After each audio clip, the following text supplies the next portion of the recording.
সকল প্রশংসা মহান আল্লাহ তাআলার জন্য, যিনি এই বিশ্বজাহানের মালিক। সময়টা ছিল ৫৫৭ হিজরির এক নিঝুম রাত। সেই রাতে সুলতান নুরুদ্দিন জঙ্গি রহমতুল্লাহি আলাইহি তাহাজ্জুদের নামাজ শেষ করে বিছানায় শুয়ে ঘুমিয়ে পড়েছেন। তার হৃদয়ে ছিল আল্লাহর প্রতি ভালোবাসা আর রসুল সাল্লাল্লাহু আলাইহি ওয়াসাল্লামের প্রতি মোহাব্বত। এমনি সময়ে হঠাৎ ঘুমের মাঝে তিনি এক অদ্ভুত স্বপ্ন দেখেন। স্বপ্নে তিনি দেখেন আল্লাহর রসুল সাল্লাল্লাহু আলাইহি ওয়াসাল্লাম তার কক্ষে এসে উপস্থিত হয়েছেন। নবীজির মুখমণ্ডলে এক অদ্ভুত গাম্ভীর্য, যেন কোনো গম্ভীর উদ্বেগ তাকে স্পর্শ করেছে। তিনি সরাসরি সুলতান নুরুদ্দিনের দিকে তাকিয়ে বললেন, হে নুরুদ্দিন মাহমুদ, এই দুইজন ব্যক্তি আমাকে বড়ই কষ্ট দিচ্ছে, তুমি এদের থেকে আমাকে মুক্ত করো। এই কথা শেষে তিনি দুজন নীল চোখের অপরিচিত ব্যক্তির দিকে ইঙ্গিত করলেন। এই দৃশ্য দেখে সুলতান নুরুদ্দিনের ঘুম ভেঙে গেল। তার হৃদয়ে এক অজানা আতঙ্ক আর বিস্ময়ের ঝড় বয়ে যায়। তিনি বিছানা ছেড়ে উঠে পড়লেন। কক্ষের মধ্যে পায়চারি করতে করতে তার মনে হাজারো প্রশ্ন জেগে উঠল। তিনি মনে মনে ভাবলেন, এই কেমন স্বপ্ন? আল্লাহর রাসূল সাল্লাল্লাহু আলাইহি ওয়াসাল্লাম তো এখন বারজাখের জীবনে, কিভাবে কেউ তাকে কষ্ট দিতে পারে? আর নবীজি যেই দুই ব্যক্তির দিকে ইঙ্গিত করেছেন, তারাই বা কারা? তারা কি কোনো ষড়যন্ত্রে লিপ্ত, নাকি এই স্বপ্ন শয়তানের কোনো চাল?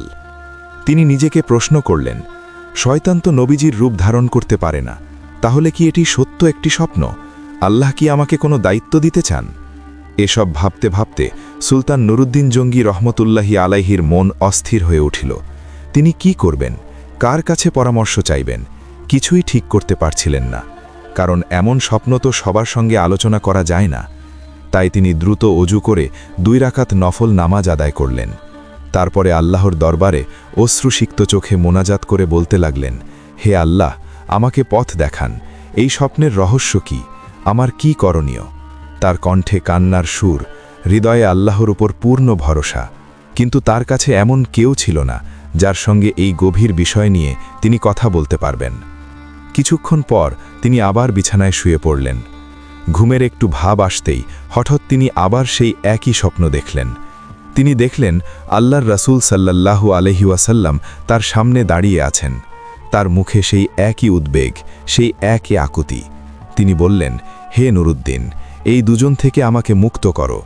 সেই দুই নীল চোখের অপরিচিত মুখ আবারও তার চোখের সামনে ভেসে উঠল। অতঃপর তিনি আল্লাহু আকবার বলে ধরফর করে বিছনা থেকে উঠে বসলেন। তার হৃদয়ে ভয় আর বিস্ময়ের ঝড়।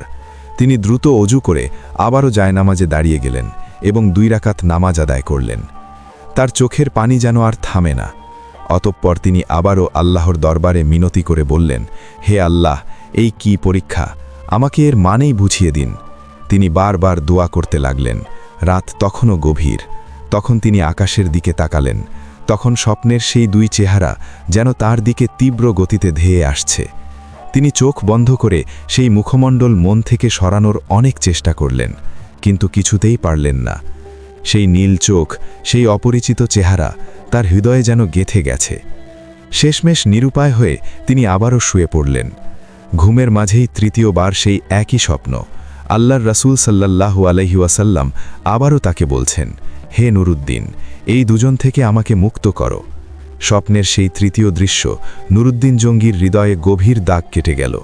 তিনি ক্রন্দনরত অবস্থায় বিছানা ছেড়ে উঠে পড়লেন।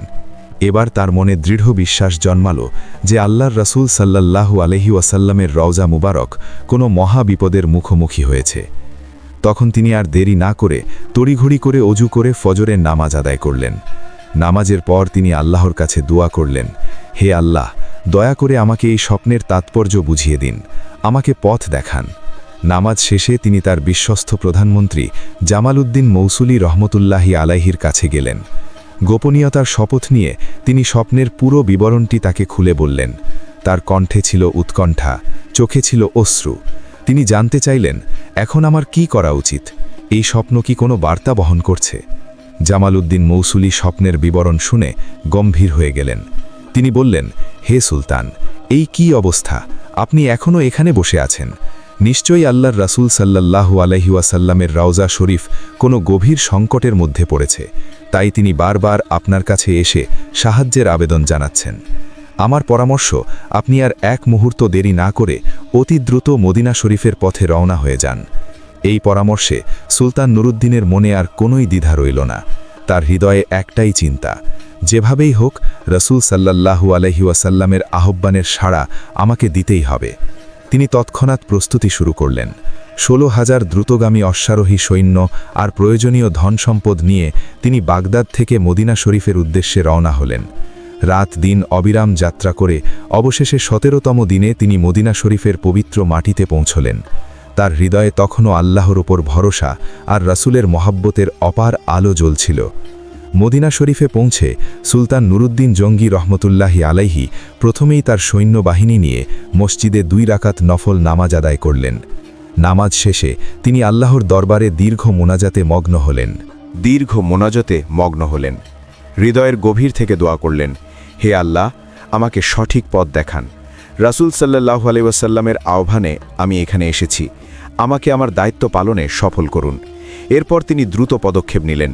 তার নির্দেশে সৈন্যরা পুরো মদিনা শহর ঘিরে ফেলল।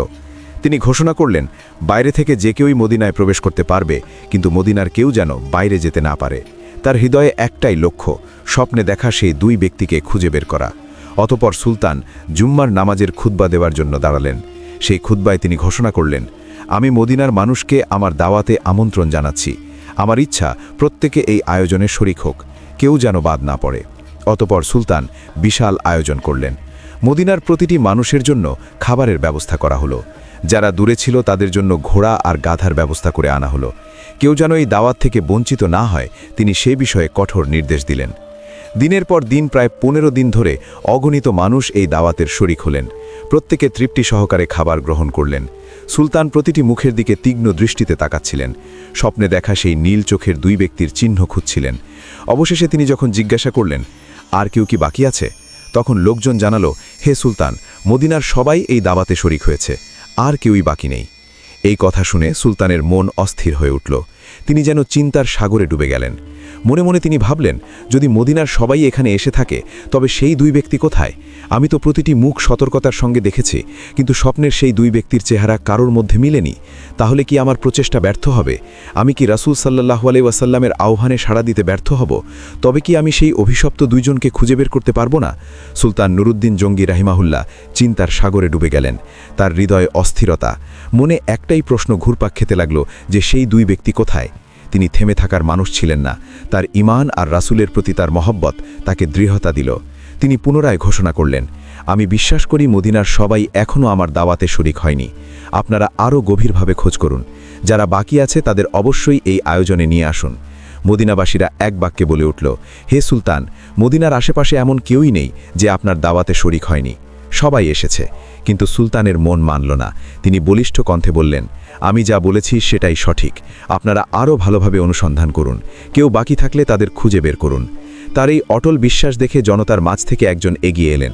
তিনি বললেন, হে সুলতান, আমার জানা আছে মদিনায় এমন 2 জন বুজুর্গ আছেন যারা কারো দাওয়াত গ্রহণ করেন না। তারা আল্লাহর ওলি, নিজেদের জীবন ইবাদতে উৎসর্গ করেছেন। তারা কখনো কারো কাছ থেকে কিছু নেন না, বরং নিজেরাই দান খয়রাত করেন, নীরবে থাকতে পছন্দ করেন এবং লোক সমাগম এড়িয়ে চলেন। এই কথা শুনে সুলতানের চোখে যেন বিদ্যুৎ চমকে গেল। তার হৃদয় বলছিল, এই 2 জনই হয়তো সেই ব্যক্তি। তিনি আর দেরি না করে কয়েকজন সঙ্গী নিয়ে সেই 2 বুজুর্গের আবাসস্থলে পৌঁছালেন। সেখানে পৌঁছে তিনি যা দেখলেন তাতে তার হৃদয় কেঁপে উঠল। এই তো সেই 2 জন, স্বপ্নে দেখা সেই নীল চোখের মুখ, সেই চেহারা। তার চোখ রাগে জ্বলে উঠল, কিন্তু তিনি নিজেকে সংযত রেখে জিজ্ঞাসা করলেন, তোমরা কারা? কোথা থেকে এসেছো? কেন আমার দাওয়াতে শরিক হওনি? লোক 2 জন শান্ত কণ্ঠে উত্তর দিল, আমরা মুসাফির, হজের উদ্দেশ্যে মক্কায় এসেছিলাম। হজ শেষে রাসূল সাল্লাল্লাহু আলাইহি ওয়াসাল্লামের রাউজা জিয়ারত করতে মদিনায় এসেছিলাম। তার প্রতি মহব্বতে আমাদের হৃদয় এখানে আটকে গেছে। তাই আমরা সিদ্ধান্ত নিয়েছি আমাদের বাকি জীবন রাউজার কাছাকাছিই কাটিয়ে দিব। আমরা কারো দাওয়াত গ্রহণ করি না। আল্লাহর উপর ভরসা করে ইবাদত, কোরআন তেলাওয়াত আর নফল নামাজেই আমাদের দিন কেটে যায়। দাওয়াতে যাওয়ার সময় আমাদের হয় না। উপস্থিত জনতা তাদের পক্ষ নিয়ে বলল, হে সুলতান, এরা এখানে বহুদিন ধরে আছেন। এদের মতো নেককার মানুষ খুবই বিরল। তারা দরিদ্র, এতিম আর অসহায়দের প্রচুর সাহায্য করেন। তাদের দানে এলাকার অনেক মানুষের জীবিকা নির্ভর করে। জনগণের এই কথাগুলো শুনে সুলতান নুরুদ্দিন জঙ্গি রাহিমাহুল্লাহ সেই দুজনের দিকে তীক্ষ্ণ দৃষ্টিতে তাকালেন। তাদের চোখ থেকে মাথা পর্যন্ত তিনি সূক্ষ্মভাবে পর্যবেক্ষণ করলেন। তার হৃদয়ে আর কোনো সন্দেহ রইল না যে এই দুজনই হয়তো স্বপ্নে দেখা সেই দুই ব্যক্তি। তার মুখ গম্ভীর হয়ে উঠল। তিনি কঠোর কণ্ঠে জিজ্ঞাসা করলেন, সত্যি করে বলো তো, তোমরা কারা, কোথা থেকে এসেছো, কী উদ্দেশ্যে এখানে আছো? কিন্তু তারা আগের মতোই শান্তভাবে উত্তর দিল, আমরা পশ্চিমের মুসাফির, হজ পালনের জন্য মক্কায় এসেছিলাম। তারপর রাসূল সাল্লাল্লাহু আলাইহি ওয়াসাল্লামের রওজা জিয়ারতের ইচ্ছায় মদিনায় এসেছিলাম। তার প্রতি মহব্বত আমাদের এখানে আটকে রেখেছে। আমাদের একমাত্র লক্ষ্য তার নৈকট্য লাভ করা। তাদের কথায় সুলতানের সন্দেহ কমল না। তিনি সৈন্যদেরকে নির্দেশ দিলেন, তোমরা এদেরকে আটকে রাখো। এরপর তিনি নিজে তাদের বাসস্থানে গিয়ে তল্লাশি শুরু করলেন। ঘরে পাওয়া গেল প্রচুর মাল সামান, দূর দূরান্ত থেকে আসার চিঠিপত্র, কিন্তু এমন কিছু পাওয়া গেল না যা স্বপ্নের রহস্য উদ্ঘাটনে সাহায্য করতে পারে। তখন সুলতানের মন ভারী হয়ে গেল। তিনি চিন্তায় ডুবে গেলেন, কেন এই রহস্যের জট খুলছে না? কিভাবে রাসূল সাল্লাল্লাহু আলাইহি ওয়াসাল্লামের আহ্বানে তিনি সাড়া দিবেন? এদিকে মদিনার অনেকে এগিয়ে এসে তাদের পক্ষে সুপারিশ করতে লাগল। তারা বলল, হে সুলতান, এরা সত্যিই নেককার বুজুর্গ। এরা দিনের বেলায় রোজা রাখেন, রাতের অধিকাংশই ইবাদতে কাটান, 5 ওয়াক্ত নামাজ রওজা শরীফের কাছেই পড়েন, প্রতিদিন জান্নাতুল বাকি জিয়ারত করেন, প্রতি শনিবার মসজিদে যান, কেউ কিছু চাইলেই তাকে খালি হাতে ফেরান না, এলাকার গরিব দুঃখীরা তাদের দানের ওপর নির্ভর করে। এসব শুনে সুলতানের মনে বিস্ময় জাগল। তবুও তিনি হাল ছাড়লেন না। তার হৃদয় বলছিল, এই দুজনের পিছনে কিছু না কিছু লুকিয়ে আছে। তিনি ঘরের প্রতিটি কোণ, প্রতিটি জিনিস খুবই সতর্কতার সঙ্গে পরীক্ষা করতে লাগলেন, কিন্তু কোথাও এমন কিছু মিলল না যা তার সন্দেহের জবাব দিতে পারে। তবুও তিনি থামলেন না। তার ঈমান আর রসূলের প্রতি মহব্বত তাকে বলছিল, আল্লাহ পাক রব্বুল আলামিন অবশ্যই তাকে পথ দেখাবেন। হঠাৎ করেই সুলতানের নজর পড়ল তাদের ইবাদতখানার সেই জায়নামাজটির দিকে। তখনই তিনি তার সঙ্গীদের দিকে তাকিয়ে দৃঢ়কণ্ঠে বললেন, তাদের নামাজের মুসাল্লাটা একটু উঠিয়ে দেখো তো। সঙ্গীরা তখনই মুসাল্লাটি উঠিয়ে ফেলল। সেটি সরাতেই সেটার নিচে একটি চাটাই বেরিয়ে এলো। সুলতানের চোখে সন্দেহের ছায়া। তিনি আবার নির্দেশ দিলেন, চাটাইও সরাও। চাটাই সরানোর পর যা দেখা গেল তা সবাইকে হতবাক করে দিল। একটি বিশাল পাথর। সুলতানের ইশারায় সেই পাথরও সরানো হলো। তখন প্রকাশ পেল এক গোপন সুড়ঙ্গ পথ। সেই সুড়ঙ্গ এতটাই দীর্ঘ যে তার সোজা আগিয়ে পৌঁছেছে রাসূল সাল্লাল্লাহু আলাইহি ওয়াসাল্লামের রওজা শরীফের অতি নিকটে। এই দৃশ্য দেখে সুলতান যেন বজ্রপাতে আঘাতপ্রাপ্ত হলেন। তার হৃদয়ে ক্রোধ আর অস্থিরতায় ঝড় উঠল। তিনি সেই দুজনের দিকে তাকিয়ে সিংহের গর্জনের মতো কণ্ঠে বললেন, এখনই সত্য কথা বলো, কারা তোমরা, কি তোমাদের উদ্দেশ্য, কে তোমাদের পাঠিয়েছে? নইলে এমন শাস্তি দেব যা তোমরা কল্পনাও করতে পারবে না। সুলতানের এই ভয়ঙ্কর রূপ আর কঠিন কণ্ঠে তারা ভয়ে কাঁপতে লাগল। তারা আর কোনো উপায় না দেখে অবশেষে আসল পরিচয় প্রকাশ করল। তারা কাঁপা কণ্ঠে বলল, আমরা ইহুদি। মুসাল শহরের ইহুদি নেতারা আমাদের দীর্ঘদিন ধরে প্রশিক্ষণ দিয়ে প্রচুর অর্থ দিয়ে এখানে পাঠিয়েছেন। আমাদের কাজ ছিল রওজা মুবারক থেকে রাসূল সাল্লাল্লাহু আলাইহি ওয়াসাল্লামের পবিত্র দেহ চুরি করে ইউরোপীয় ইহুদিদের হাতে তুলে দেওয়া। তারা প্রতিশ্রুতি দিয়েছিল, এই কাজ যদি আমরা সফলভাবে করতে পারি তাহলে তারা আমাদেরকে আরও বিপুল সম্পদ দিবে। তখন সুলতান নুরুদ্দিন জঙ্গি রাহিমাহুল্লাহ তাদেরকে কঠোর কণ্ঠে জিজ্ঞেস করলেন, তোমরা এই জঘন্য পরিকল্পনা কিভাবে বাস্তবায়ন করেছিলে? কি ছিল তোমাদের পদ্ধতি? ভয়ে কাঁপতে কাঁপতে তারা বলল, আমরা রাতের গভীরে সুড়ঙ্গ খনন করতাম। অল্প অল্প মাটি খুঁড়ে সেগুলোকে চামড়ার মশকে ভরে গোপনে মদিনার বাইরে ফেলে আসতাম। আজ দীর্ঘ 3 বছর ধরে আমরা এই কাজে লেগে আছি। অবশেষে আমরা রওজা শরীফের খুব কাছেই পৌঁছে গিয়েছিলাম। আমরা সিদ্ধান্ত নিয়েছিলাম আগামী 1 সপ্তাহের মধ্যে রাসূল সাল্লাল্লাহু আলাইহি ওয়াসাল্লামের পবিত্র দেহ বের করে নিয়ে যাব। কিন্তু যখনই আমরা খনন করতে করতে রাসূল সাল্লাল্লাহু আলাইহি ওয়াসাল্লামের একদম নিকটে পৌঁছে গেলাম, ঠিক তখনই আমাদের মনে হলো আকাশ যেন ভেঙে পড়ছে, মাটি যেন ভূকম্পে থরথর করে কাঁপছে, যেন মহাপ্রলয় শুরু হয়ে গেছে। তখনই আমাদের মনে হলো সুড়ঙ্গের ভেতর যেন আমরাই সমাজ হয়ে যাব। তাই আমরা ভয়ে কাজ বন্ধ করে দিয়েছিলাম। তাদের কথা শুনে সুলতানের সামনে সব কিছু পরিষ্কার হয়ে গেল। তার হৃদয়ে ক্রোধ আর ব্যথার ঝড় উঠল। কিন্তু তিনি নিজেকে সংযত করলেন। তিনি বুঝলেন আল্লাহ রাসূল সাল্লাল্লাহু আলাইহি ওয়াসাল্লাম তাকে এই মহা বিপদ থেকে রক্ষার জন্যেই স্বপ্নে ডেকেছিলেন। তাই তিনি সেই দুই লোকজনের জন্যে এমন শাস্তির ব্যবস্থা করলেন যা ভবিষ্যতে কাউকে এমন দুঃসাহসিক কাজের চিন্তা পর্যন্ত করতে বাধা দেবে। তিনি মসজিদ থেকে অর্ধ মাইল দূরে একটি বিশাল ময়দানে উঁচু কাঠের মঞ্চ তৈরির নির্দেশ দিলেন। সেই সঙ্গে মদিনা ও আশেপাশের এলাকার সবাইকে সেখানে উপস্থিত হওয়ার ঘোষণা দেওয়া হলো। নির্ধারিত দিনে লক্ষ লক্ষ মানুষ সেই ময়দানে জড়ো হলেন। সুলতান সেই দুই অপরাধীকে লোহার শিকলে বেঁধে মঞ্চে নিয়ে এলেন। অতঃপর জনতার সামনে তিনি তাদের ঘৃণ্য ষড়যন্ত্রের পুরো বিবরণ তুলে ধরলেন, যে কিভাবে তারা নবীজির পবিত্র রওজার পবিত্রতা নষ্ট করতে চেয়েছিল। লোকজন এই কথা শুনে হতবাক হয়ে গেলেন। তাদের মধ্যেও ক্রোধের হুঙ্কার উঠল। সকলেই এই অপরাধীদের জন্য কঠিন শাস্তির দাবি জানালো। সুলতান বললেন, হ্যাঁ, তাদের শাস্তি এমন হবে যা ভবিষ্যতের জন্য দৃষ্টান্ত হয়ে থাকবে। তিনি বিপুল পরিমাণ কাঠ সংগ্রহের নির্দেশ দিলেন। এরপর লাকড়ি সংগ্রহের পর এই দুই ইহুদিকে মঞ্চের নিচে লাকড়িগুলোর সাথে বেঁধে দিলেন। অতঃপর লক্ষ জনতার সামনে সেই দুই ইহুদিকে মঞ্চের নিচে আগুনে পুড়িয়ে ভস্ম করে দেওয়া হলো।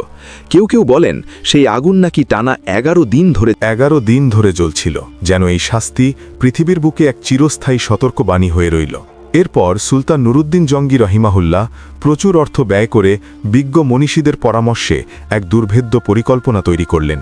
রাসূল সাল্লাল্লাহু আলাইহি ওয়াসাল্লামের রওজা শরীফের চারপাশে এক অত্যন্ত মজবুত প্রাচীর নির্মাণ করা হলো, যেন ভবিষ্যতে কেউই কোনো ঘৃণিত পরিকল্পনা নিয়ে এই পবিত্র স্থানের কাছাকাছি পৌঁছানোর সাহসও না করতে পারে।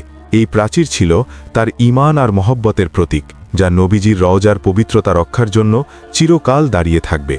কাজ শেষে সুলতান মসজিদে গিয়ে 2 রাকাত নফল নামাজ আদায় করলেন। তারপরে আল্লাহর দরবারে মাথা নত করে শুকরিয়া আদায় করলেন। তার চোখে আনন্দের অশ্রু ঝরছিল।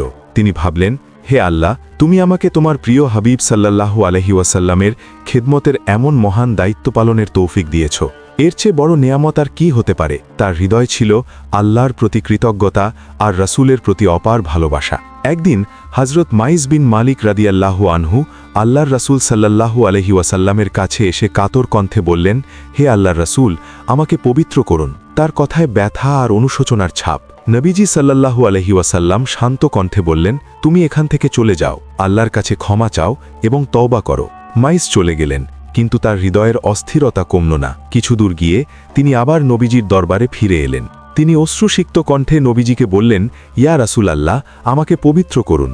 নবীজি পুনরায় তাকে তওবা করতে বললেন। এভাবে তিনি প্রতিবার, এমনকি চতুর্থবারও ফিরে এসে একই অনুরোধ করলেন। তখন নবীজি সাল্লাল্লাহু আলাইহি ওয়াসাল্লাম তাকে গম্ভীরভাবে জিজ্ঞেস করলেন, তুমি কোন গুনাহ থেকে পবিত্র হতে চাও? মাইজ মাথা নত করে বললেন, ইয়া রাসূলাল্লাহ, আমি শয়তানের প্ররোচনায় প্ররোচিত হয়ে জিনা করে ফেলেছিলাম এবং সেই গুনাহ থেকেই আমি পবিত্র হতে চাই। এই কথা শুনে নবীজি সাল্লাল্লাহু আলাইহি ওয়াসাল্লাম সাহাবীদের দিকে তাকিয়ে বললেন, এই লোক কি পাগল? সাহাবীরা বললেন, না, তিনি পাগল নন। নবীজি আবার জিজ্ঞেস করলেন, সে কি মদ পান করেছে? একজন সাহাবী এগিয়ে গিয়ে তার মুখ শুকিয়ে বললেন, ইয়া রাসূলাল্লাহ, তার মুখে তো কোনো মদের গন্ধ নেই। তখন রাসূলুল্লাহ সাল্লাল্লাহু আলাইহি ওয়াসাল্লাম বললেন, তুমি কি সত্যিই জিনা করেছ? মাইজ দৃঢ় কণ্ঠে বললেন, হ্যাঁ ইয়া রাসূলাল্লাহ। তখন নবীজি শরীয়তের বিধান অনুযায়ী তাকে শাস্তি হিসেবে পাথর মেরে হত্যার নির্দেশ দিলেন। অতঃপর নবীজির নির্দেশনা হিসেবে মাইজকে শাস্তি হিসেবে পাথর মেরে হত্যা করা হলো। 2-3 দিন পর রাসূলুল্লাহ সাল্লাল্লাহু আলাইহি ওয়াসাল্লাম সাহাবীদের কাছে এসে বললেন, তোমরা মাইজ বিন মালিকের জন্য আল্লাহর কাছে ক্ষমা প্রার্থনা করো। সাহাবীরা দোয়া করলেন, হে আল্লাহ, মাইজ বিন মালিককে ক্ষমা করুন। তখন নবীজি সাল্লাল্লাহু আলাইহি ওয়াসাল্লাম বললেন, মাইজ এমন তওবা করেছে যা যদি আমার পুরো উম্মতের মাঝেও বন্টন করে দেওয়া হয় তবে তা সবার গুনাহ মোচনের জন্য যথেষ্ট হবে। তার কথায় সাহাবীদের হৃদয়ে মাইজের প্রতি শ্রদ্ধা আরও বেড়ে গেল। অন্য এক সময় গামিদিয়া গোত্রের এক মহিলা নবীজির কাছে এসে বললেন, হে আল্লাহর রাসূল, আমাকে পবিত্র করুন।